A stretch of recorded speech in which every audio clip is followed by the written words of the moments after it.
humiliating loss in Sri Lanka? No different to how we prepare for another test match. We don't look back, we look forward. So we've learned the lessons, and the trick is to be able to take those lessons and apply them in this test match. Shakib is just back in the team. Do you expecting any different thing from him? I think any team that has Shakib in it is very, very fortunate. We welcome him back. It's always great to have him in the change room. His energy is very infectious. He has a lot of experience for the guys to learn from. And whenever Shakib is back, he's a giver. So we really enjoy having him around the group. Chitaw's condition always in a batsman's paradise. How do you see his wicket so far?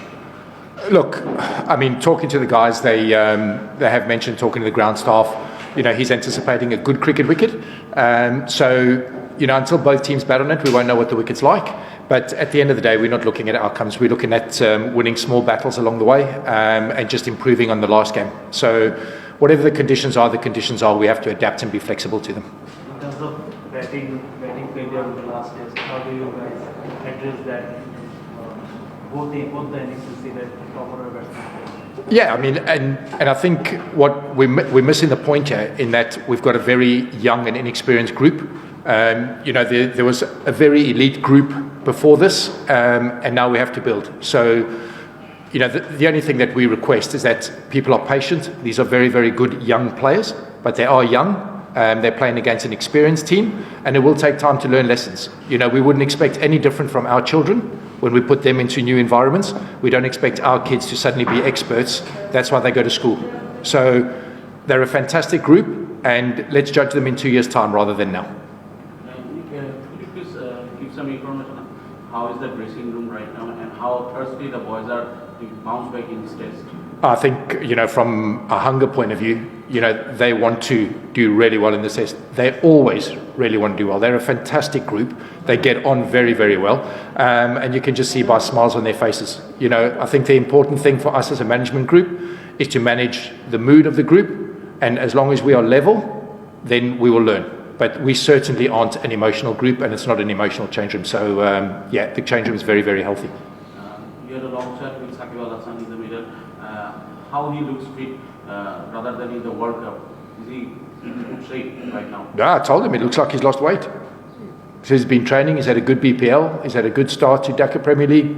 He's happy, and that's the only place we want Shakib. We want him happy. So he looks great. Nick, do you have any requirement regarding the wicket for the next match, and what is your aim?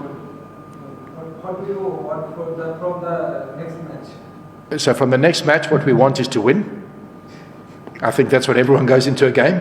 And from the state of the wicket, we get what we're given. We've got to be able to adapt. Simple. Just from bowling point of view, there was 3 quicks in select. How do you see this test bowling lineup? I think we'll make a decision tomorrow morning. These are not, I have the local Chittagong man here, and he tells me the weather's not normally like this. So until we wake up tomorrow morning and see what it's like, we won't make a decision on that. Coach Lidon was out in active present in the last innings, and he's having some tough times. How do you see him mentally, or do you have any chat with him?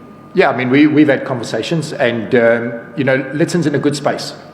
The trouble that we generally have is that the pressure on Litton comes from the outside. I think if we just leave Litton to be Litton, I think he'll show you the best of him. If we keep jumping on his back in the media and on social media, and you keep jumping on his back, we forget that just because these guys are very able cricketers and they appear on television, at the root they're still human beings. So if we treat them like human beings and allow him to do what's best for him, I promise you he'll show you results. Coach, the opening pair of Joy and Jackie, they are playing since last 4 tests, but there haven't been a big partnership in the big team. So are you a bit concerned about that opening pair? So they haven't had a big partnership yet? Yeah, yet. So maybe they'll surprise you this test match. Having Shakib definitely changed the dynamic of the team. How do you see having him? Do you see Bangladesh going for the 6th bowling attack? Again, we'll decide that tomorrow morning. But as I've said before, having Shakib, when Shakib comes into the group, it creates calmness. You know, it also supplies Shanto with an extra person he can get advice from and a very, very experienced person on the field. So he just brings calm. You know, he's a world-class cricketer. Coach, Shakib has told before that his bowling comes natural to him, but the batting he needs to practice. But he hasn't played red ball cricket for a long time. So do you think we will get to see the better Shakib in this test at his best? You're asking me to go into a crystal ball and tell you what I think is going to happen? What are you expecting from the better Shakib? I'll tell you what I expect from him is he's the professional that he is. He knows what he's done and what he hasn't done, and he'll adapt to the conditions. That's why he's world class. Coach, are you going to miss Hatu again? And he has some other plan and he has some... Of course, I mean, Hatu's here because he's one of the best coaches in the world. But what he has done well is that he's set up an environment, along with the other support staff, where it can just tick over. Whether we're here, if any of us leave the group, the environment still continues because of the system that Hatu has put in place.